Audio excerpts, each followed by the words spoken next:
سنقرئک فلا تنسا الا ما شاء اللہ. جب شروع میں وحی آئی نا تو نبی کریم صلی اللہ علیہ وسلم جلدی جلدی اس کو پڑھتے.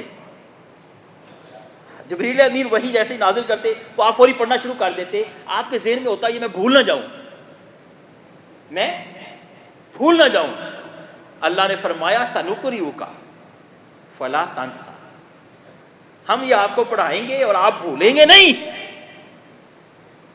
قرآن کا اللہ کی طرف سے نبی کریم صلی اللہ علیہ وسلم کے قلب اطہر پر اترنا جس طرح معجزہ ہے، اسی طرح نبی کریم صلی اللہ علیہ وسلم کے سینے میں محفوظ ہو جانا اور آپ کی زبان سے اس کا نشر ہو جانا بھی معجزہ ہے.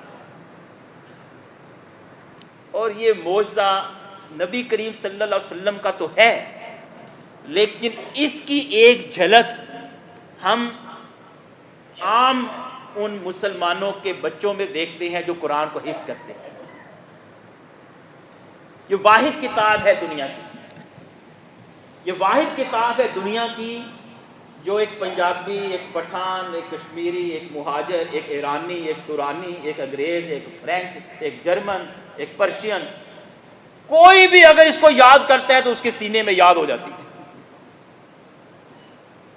کسی زبان کا بچہ یا آدمی اللہ رب العزت کے کلام کو یاد کرنے کی کوشش کرے گا تو اللہ اس کے سینے میں اس کو محفوظ کر دے گا.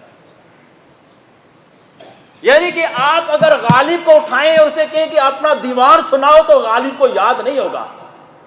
اقبال کو کہیں کہ اپنی کلیات سناؤ تو اقبال کو کلیات یاد نہیں ہوگی. فیض احمد فیض کو کہیں کہ اپنی شاعری سناؤ تو اس کو اپنی شاعری یاد نہیں ہوگی. لیکن واللہ آج بھی اس زمین پر ہر زبان کے اندر لاکھوں بچے موجود ہیں کہ جن کے سینے میں عربی مبین کا یہ قرآن یہاں محفوظ ہے. آپ بتائیں کہ یہ کس طرح ممکن ہے؟ یہ اللہ کا کلام ہے، اس کا معجزہ.